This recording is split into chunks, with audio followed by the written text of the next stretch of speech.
assim, mas eu queria que a gente estivesse ligado no que o Senhor vai falar, porque nas coisas simples Jesus falava, amém? Nas coisas do dia a dia. E justamente isso, Jesus ele veio, caminhou nessa terra, e muita gente pensa, poxa, por que Deus colocou o seu filho para andar nessa terra, para sofrer? Primeiro, para dar um exemplo para a gente, para andar, para falar coisas que a gente pudesse copiar, aprender e trilhar também, igualzinho, né?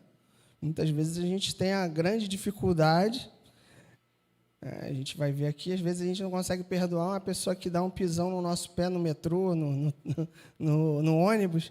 Imagina alguém que te deu uma chicotada até chegar no osso, né? Como Jesus fez. É algo muito distante para a nossa realidade hoje, aqui, mas também, se você parar para pensar, olhar e ler, a igreja ainda continua sendo perseguida, não aqui dessa forma, nessa cidade, mas existem lugares.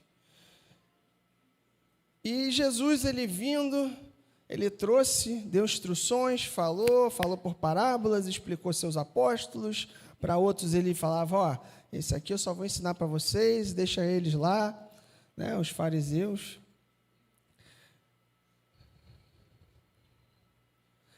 E, às vezes, por pequenas coisas, exatamente o que a minha irmã falava, pessoas se afastam, pessoas se distanciam do corpo, se distanciam dos irmãos, quando que muitas vezes o ato de se permanecer junto requer, né, um pedido de desculpas, perdão, me equivoquei.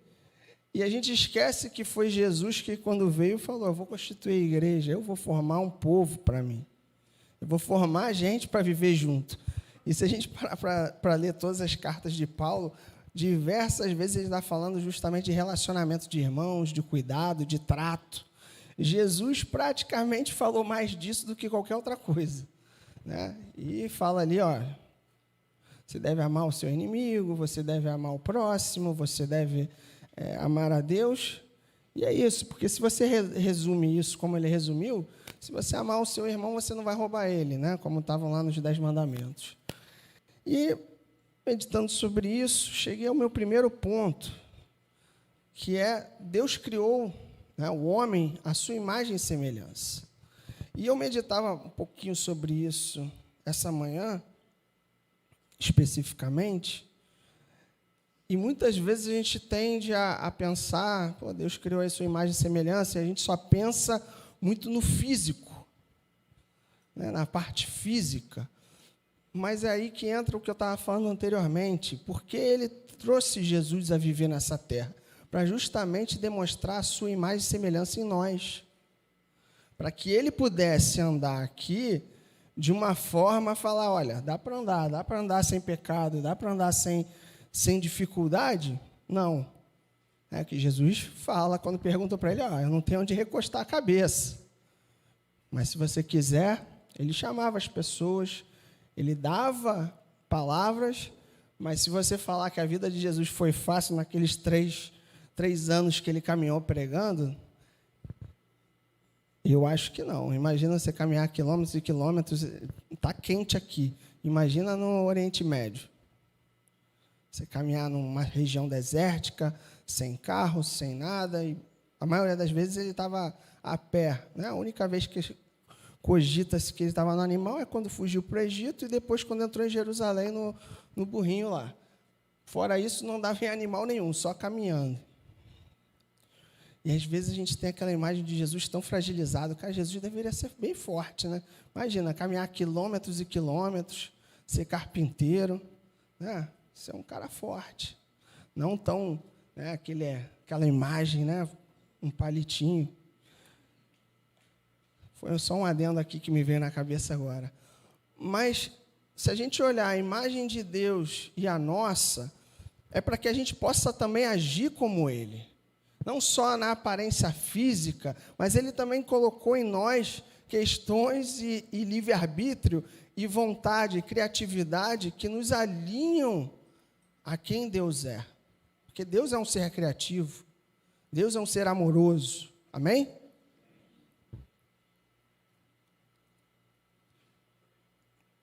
E se a gente parar para pensar, né? Cara, quando Deus fala isso, né? Façamos, porque está lá, façamos o homem a nossa imagem e semelhança. Aí você pensa, um ser de toda a glória, toda a autoridade, falou que faríamos um ser, né, a imagem e semelhança dele. E depois ainda, esse ser abandona o caminho dele, peca, se afasta, e ele manda quem? O seu filho, para vir falar da minha mensagem? Não, para sofrer dolorosamente, pagar com sangue aquilo que o homem tinha feito de errado, para que pudéssemos estar religados a ele novamente.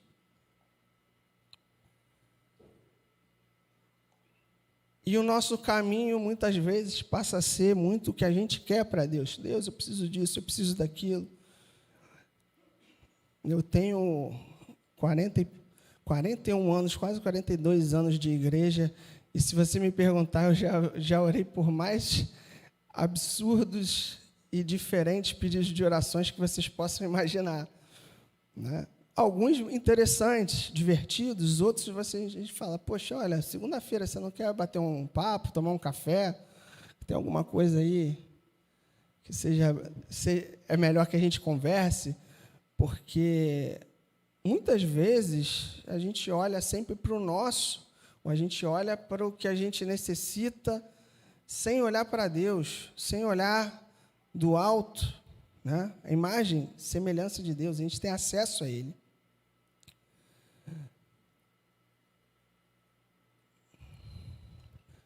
E aí, qual o sentido, né? Qual o sentido da imagem e semelhança também? Além disso tudo, de trazer Jesus, eu vejo, quando Deus criou o homem, falou, olha, ele vai refletir a minha glória nessa terra. Ele tem que agir com ações, ele tem que agir conforme a minha palavra, os meus estatutos, e ele vai ser um reflexo da minha imagem nessa terra. Amém? Quem quer ser imagem e semelhança de Deus nessa terra? Amém. E muito que eu vejo, não aqui, isso aqui não acontece, mas a gente no dia a dia, na nossa vida, no nosso cotidiano, muitas vezes, até mesmo sem pensar, ou inconscientemente, ou o nosso subconsciente, a nossa carne fala, e a gente pré-julga as pessoas, não é verdade? Quem nunca aqui conheceu alguém e por bater alguma coisa que a pessoa falou, alguma coisa na sua aparência, a gente já tem um pré-julgamento de valor. É ou não é verdade? Nós somos assim, mas a gente deveria julgar segundo Deus, porque Ele criou cada um de nós como a imagem dEle e a semelhança dEle, amém? E lá em Mateus não, Lucas 18. Lucas 18, versículo 9. Propôs também esta parábola a alguns que confiavam em si mesmos, por se considerarem justos, e desprezavam os outros. 2 homens subiram ao templo com o propósito de orar, um fariseu e outro publicano. O fariseu, posto em pé, orava de si para si mesmo, dessa forma: ó Deus, graças te dou, porque não sou como os demais homens, roubadores, injustos e adúlteros, nem ainda como este publicano. Jejuo 2 vezes por semana e dou o dízimo de tudo quanto ganho. O publicano, estando em pé, longe, não ousava nem ainda levantar os olhos ao céu, mas batia no peito, dizendo: ó Deus, se propício a mim, pecador. Digo-vos que este desceu justificado para a sua casa, e não aquele, porque todo o que se exalta será humilhado, mas o que se humilha será exaltado. E aí a gente vê isso na vida de Jesus. Aqui é Jesus falando na parábola, e a gente vê exatamente isso. O homem que tinha toda a glória, que estava sentado à direita do Pai, desceu para viver entre os homens, e ele não se exaltava. Ele poderia ser ali o fariseu, né? Poxa, Senhor, eu sou o mais justo de todos. Mas mesmo que a gente não fale, a gente não ore isso, eu aposto com vocês que vocês já viram ou já sentiram essa sensação de alguém te olhando dessa forma. É ou não é verdade? Pré-julgamento de juízo de valor.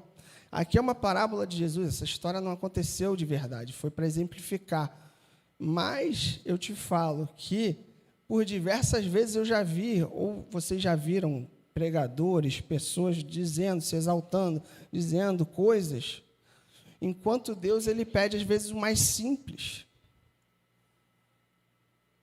E que a gente pensa em muitas coisas e as pessoas querem fazer, olha, eu vou fazer isso aqui porque isso vai... Vim aqui na frente pegar o microfone, eu vou falar para vocês, é até o mais simples do Evangelho. O difícil é você ser confrontado lá fora, na adversidade, no dia a dia, quando as coisas começam a dar errado e você, poxa, eu tenho que fazer isso, tenho que fazer aquilo outro e não vai dar tempo. E ainda tenho que buscar minha filha na escola. Meu Deus, o que eu vou fazer? Nesse dia que você está desesperado, que você está difícil, é que você às vezes se lembra, né, falando genericamente, de falar, Senhor, me ajuda, sou eu aqui, pobre coitado. Mas eu canso de ver, tinha um lugar que eu ia, eu já até falei isso aqui, eu sempre ia numa repartição pública e que eu conhecia as pessoas que trabalhavam ali. E tinha um cidadão ali que era cristão, os demais não.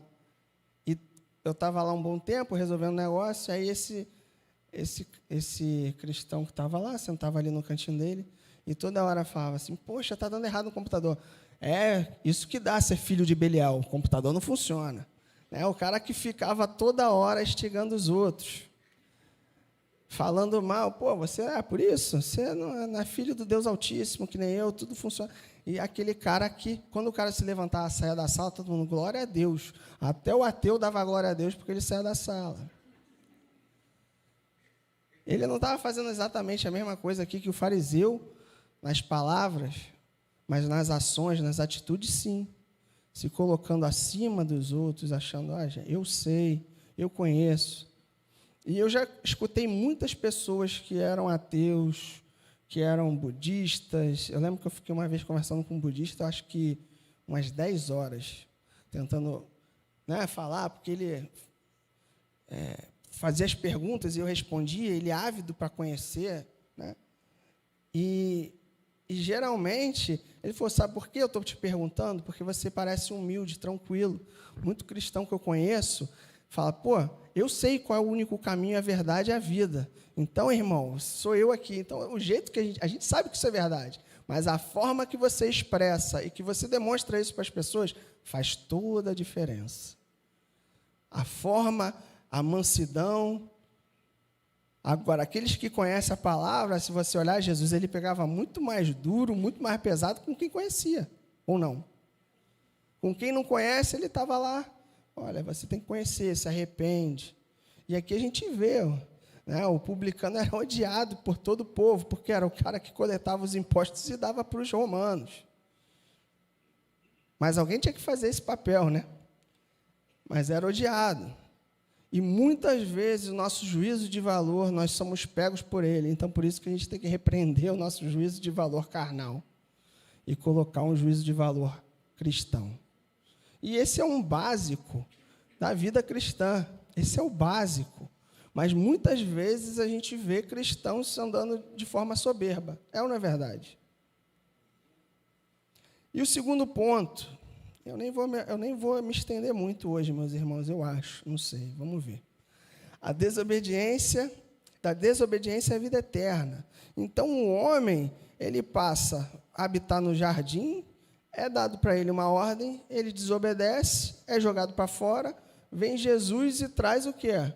Religa, né? Nos traz a essência novamente de conexão com Deus. Aquilo que era morte, aquilo que era perdido, passa a ser religado por Jesus.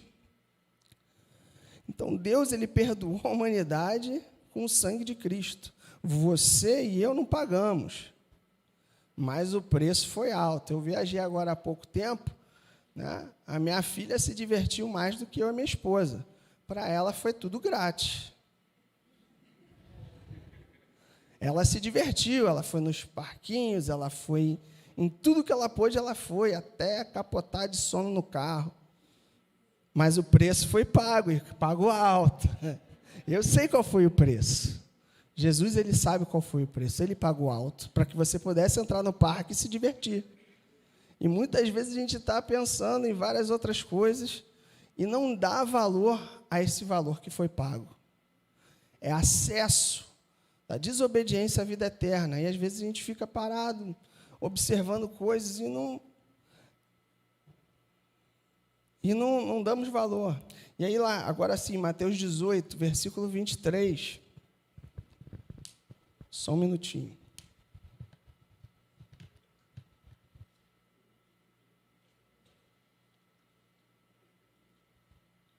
Por isso, o reino dos céus é semelhante a um rei que resolveu ajustar as contas com seus servos.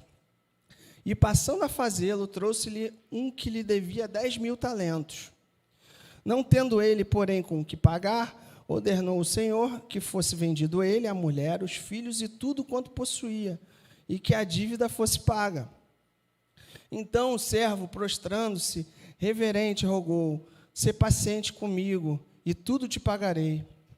E o senhor daquele servo, compadecendo-se, mandou-o embora e perdoou-lhe a dívida. Saindo, porém, aquele servo encontrou um dos seus conservos, que lhe devia 100 denários, e agarrando, sufocava, dizendo: paga-me o que me deves. Então, o seu conservo, caindo-lhe aos pés, lhe implorava: sê paciente comigo e te pagarei. E ele, entretanto, não quis, antes indo-se o lançou na prisão, até que saudasse a dívida. E vendo os seus companheiros o que havia passado, entristeceram-se muito e foram relatar ao Senhor tudo o que acontecera. Então, o seu senhor, chamando-lhe, disse: servo malvado, perdoei-te aquela dívida toda porque me suplicaste. Não devias tu igualmente compadecer-te do teu conservo, como também eu compadeci de ti? Indignando-se, o Senhor o entregou aos verdugos, e até que lhe pagasse toda a dívida. Assim também meu Pai Celeste vos fará, se do íntimo não perdoardes a cada um a seu irmão. E como eu falei no início, se fosse botar um nome nessa palavra, o básico do Evangelho, o básico da palavra de Deus. Perdoar é algo básico. Ou a gente não lembra do Pai Nosso. O que está dizendo o Pai Nosso? Perdoai, assim como nós também perdoamos. Né? A gente pede para que Ele nos perdoe. E logo depois Jesus também fala, já vou ler direto e depois eu falo, que é Mateus 6, do 14 ao 15. Se puder botar aí. Porque se perdoardes aos homens e suas ofensas, também vosso Pai Celeste vos perdoará. Se, porém, não perdoardes aos homens e suas ofensas, tampouco vosso Pai vos perdoará as vossas ofensas. Logo após o Pai Nosso, ele fala exatamente isso, explicando por que essa frase estava no Pai Nosso. Então, meus irmãos, essa parábola e esse texto, né, o que eu falava, cara, se você olhar Jesus no céu, em glória, tranquilo, se deleitando, à destra do Pai, fala assim: poxa, eu vou lá salvar essa galera, o Pai me deu essa incumbência, ele vem, paga a sua dívida, como eu falei, era muito alta, muito caro, mas ele vai lá, paga, você não precisa tirar um nada do seu bolso. E muitas vezes, como eu já até falei aqui, a gente toma um esbarrãozinho, alguém faz algo para nós e a gente é incapaz de perdoar totalmente. É ou não é verdade? Não sou eu que estou dizendo, está na palavra. Pré-requisito aqui, ó. Se vocês quiserem ter uma vida livre, porque ali fala, onde é que ele jogou o servo, na minha versão aqui fala, jogou na prisão, preso, cativo. Quando a gente não perdoa alguém, simplesmente a gente fica preso o nosso pensamento naquilo por dias, por anos. Eu, às vezes, né, por conta do trabalho, uma vez eu estava me reunindo com um casal de uns seus 79 até uns 85, os dois. E ela falando, não, porque eu já perdoei ele por várias coisas, mas no dia 16 de janeiro de 1979, ele me fez isso, e fez aquilo, isso comigo. Aí eu falei, eu acho que a senhora não perdoou não, hein? Eu tenho minhas dúvidas aqui, hein? E ela falou, mas me machuca até hoje. Por quê? Não perdoou. Quando você não perdoa, você vive uma mágoa eternamente. Preso, cativo. E a gente esquece que o maior débito que a gente tinha foi pago por Jesus na cruz. O maior. Porque aquele que te separava do seu Criador, aquele que te separava da vida eterna, aquele que te separava da presença de Deus que você sentiu agora no louvor. E muitas vezes acontece qualquer coisa com a gente fica murmurando, a gente fica, poxa, cara, de novo, cara. De novo o Breno chutou meu pé, cara. De novo. De novo Samuel me olhou com aquela cara.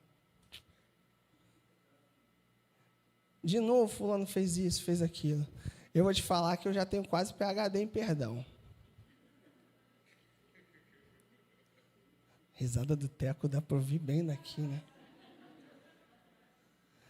Meus irmãos, não vale a pena viver preso, cativo no que passou. Não vale a pena viver preso pensando.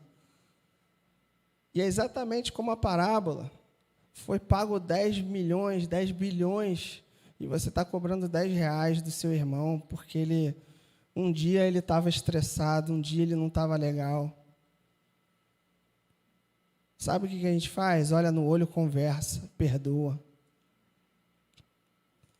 Porque não vale a pena. Eu já vi muita gente, já vi coisas, já vi, por exemplo, famílias que não andam para frente, coisas, porque um não perdoa o outro.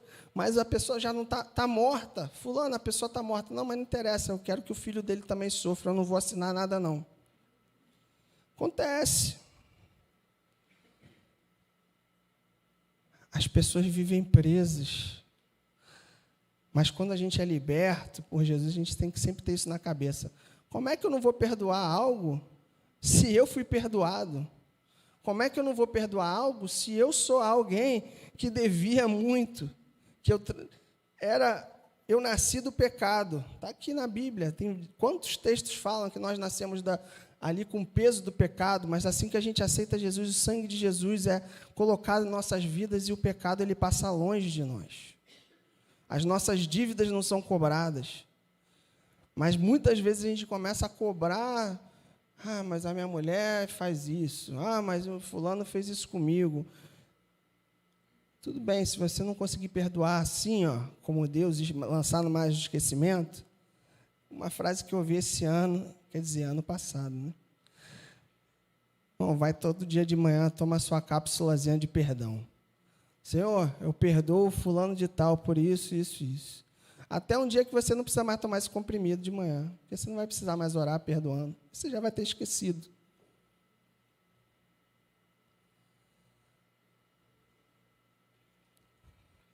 E eu posso dizer isso para vocês porque eu recebi conselho, ano passado, de sair da igreja. Conselho profissional, de psicólogo, terapeuta, falou assim, sai, porque é melhor para você e para sua esposa não vivenciarem o mesmo ambiente do que aconteceu com vocês. E eu falei, não, isso aí é inegociável. Deus me colocou aqui, eu vou permanecer aqui. E até foi engraçado, Carlos, vou te usar, tá? Usar aqui, você mesmo. Estava aqui o Diogo na reunião de louvor, só para dar um parêntese nisso aqui. Estava aqui o Diogo na reunião de louvor, avisando que está se mudando para Guatemala, está indo lá com a esposa dele, que é da guatemalteca. E ele falou, Vitor, agora fala você. Aí eu falei, gente, eu também tenho uma coisa para anunciar, eu também estou me mudando do país, estou indo embora. E o Carlos, eu sabia! Fulano falou para Beltrano, porque você passou tantos dias fora do país, você já estava procurando casa, tinha emprego fora e tal. Se é uma profecia, amém. Se Deus está me levando. Mas enquanto isso, ele não falou nada. Estou aqui. Então, quero dizer que eu estou aqui, permaneço aqui, continuarei aqui. Até que ele fale ao contrário. Mas o perdão é algo natural do cristão. Mas o ser humano, ele é incapaz sozinho de perdoar da forma que Deus pede para a gente perdoar. E por isso que a gente tem que buscar em Deus, buscar a imagem e semelhança em Cristo, olhar o que Cristo sofreu e falar, cara, como é que eu posso não perdoar em nada?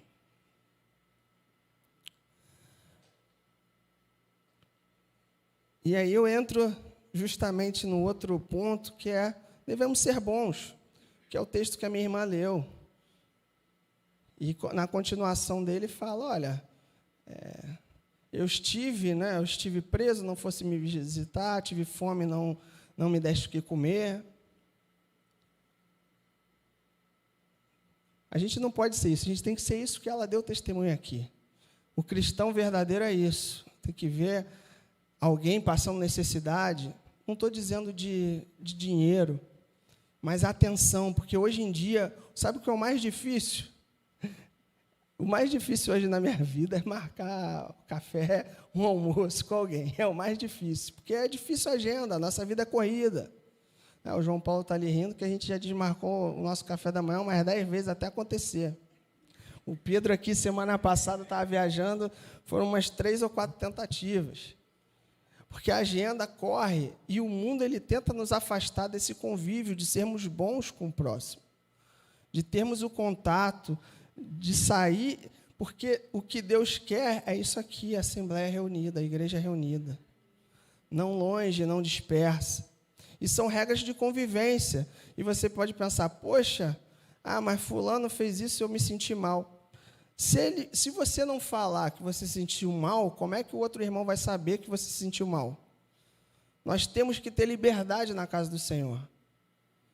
Se o Breno, quando acabar aqui a reunião, ou se o Breno chegar para mim e falar, olha, eu não gostei da brincadeira que você fez quando você estava lá no púlpito, eu vou pedir perdão para ele. Mesmo na minha cabeça, eu posso dizer, eu acho que eu não fiz nada. A sua régua não é a régua do irmão. Quem tem que dizer isso é o ofendido, não é aquele que ofende. A mesma coisa vale, né? A palavra de Deus diz para a gente não escandalizar o irmão, mas se a gente não sabe o que escandaliza o irmão, como é que a gente vai andar? Ou se você que foi escandalizado não fala para o irmão, olha, isso aqui que você está fazendo, tá? Pô, isso não é legal. Se ninguém der o feedback para o cara, ele nunca vai saber. São regras de convivência. Nós devemos ser diretos, devemos ser pessoas que falam a verdade, que andam, porque eu sei que se eu falar alguma coisa e ele não gostar, eu sei que ele vai me perdoar. Esse é um ambiente que Deus quis criar para nós. Se nós andarmos cheios de milindre, a gente não vai a lugar nenhum. Por quê? Porque é pré-requisito básico para que o mundo veja que nós somos filhos de Deus, é o amor entre nós. Se nós não andarmos bem um com o outro,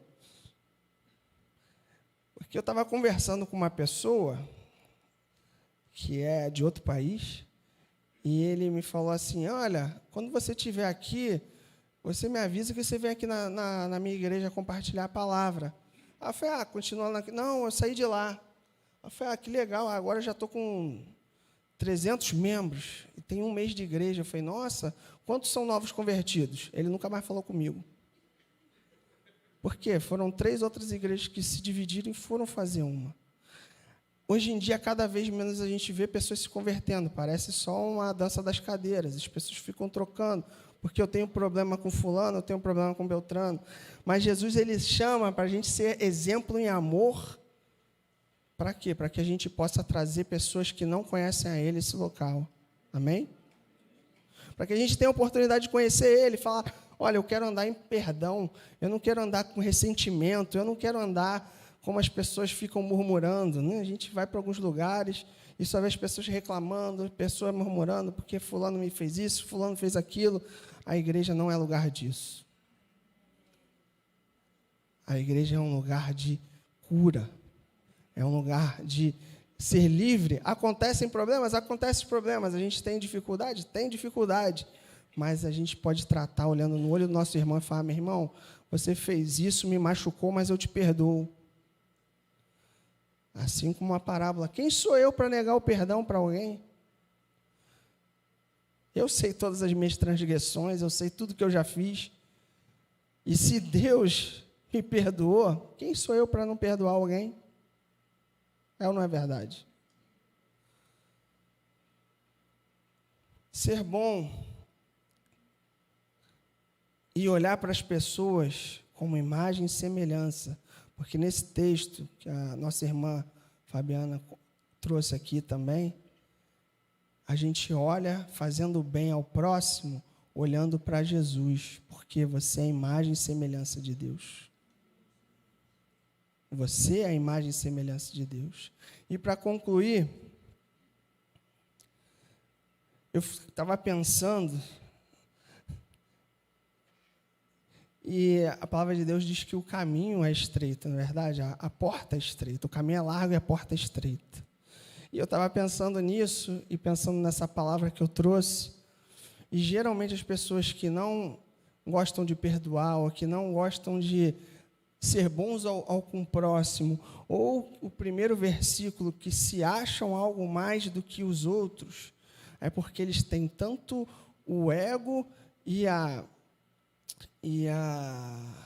cheios de si, de tão forma, que não consegue passar na porta de tão inflado que é. Para você passar na porta do Evangelho, você tem que se esvaziar de você mesmo, deixar você mesmo do lado de cá, se encher de Jesus para poder passar pela porta estreita. Quanto mais você for cheio de você mesmo, mais difícil é caminhar, trilhar o caminho do Evangelho. Amém? Era isso que eu tinha para compartilhar com vocês. Queria que a gente baixasse as luzes, que a gente se colocasse para orar, colocasse diante de Deus, mas eu queria fazer algo também diferente, que eu conversei com meu irmão Pedro e com os outros presbíteros, e essa palavra eu acho que tem um pouco disso. Se você ainda não aceitou Jesus, não caminha nessa trilha de deixar de lado a sua vida carnal e quer conhecer mais de Jesus, um Deus que perdoa, que deixa você andar leve, que deixa você andar de uma forma a não ficar vislumbrando esses mimimis que hoje existem no mundo, porque a gente não pode nada, não pode falar nada. Se você quiser aceitar Jesus, hoje é uma noite para que você possa aceitar Jesus. Se você quiser, depois pode me procurar aqui no final, ou os irmãos que vão estar aqui no time de ministração. Amém? Se não, coloque a sua mente agora no Senhor, para que Ele possa te ajudar nesses 3 pontos. Nunca, jamais se achar maior ou melhor que ninguém. Sempre disposto a perdoar qualquer ofensa, porque as suas já foram pagas. E o terceiro, que você seja bom a todos aqueles que estão à sua volta, porque eles podem ser a imagem e semelhança de Deus, e Deus colocou ali para que você fizesse algo que Ele quer que você faça. Senhor, eu te peço que essa igreja, Senhor, possa caminhar nesses passos básicos do Teu Evangelho, a viver uma vida ativa, não só no dia a dia do convívio com nós aqui, dos irmãos, mas no convívio do trabalho, da família, daqueles que pisam no calo todo dia, que possamos ser aptos, Senhor, e rápidos em liberar o perdão, Senhor. Se você tem alguém para perdoar, alguém que há muito tempo você não consegue, toma esse tempo agora para liberar o perdão. Porque eu sinto que o Senhor, como o Rodrigo falou mais cedo, libera a cura. E o perdão, ele libera a cura. Ele libera uma cura, ele te tira das algemas que muitas vezes te acorrentam e trazem também enfermidade da alma. Hoje em dia a gente vê tanta gente com problemas psicológicos, ansiedade, Coloque tudo isso diante de Deus agora. Senhor, sabemos que o Senhor enviou seu Filho para que Ele fosse transpassado e levasse todas as nossas enfermidades, as nossas agressões, para que a gente vivesse livre das algemas do pecado, para que a gente vivesse uma vida leve. Sabemos que teremos dificuldades, mas na Tua presença, sabemos que sempre seremos mais do que vencedores, Pai. Libera, Senhor, o perdão, Pai. Os corações cativos, Senhor, possam ser agora libertos em nome de Jesus.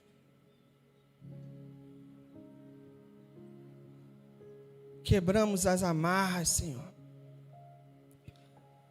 Libera, Senhor, o Teu refrigério, a Tua cura nesse lugar essa noite, Pai. Em nome de Jesus. Em nome de Jesus. Muito obrigado, Pai, porque o Senhor é bom e a Sua misericórdia não tem fim, Pai. Que possamos ser misericordiosos como o Senhor é, Pai. Em nome de Jesus. Amém.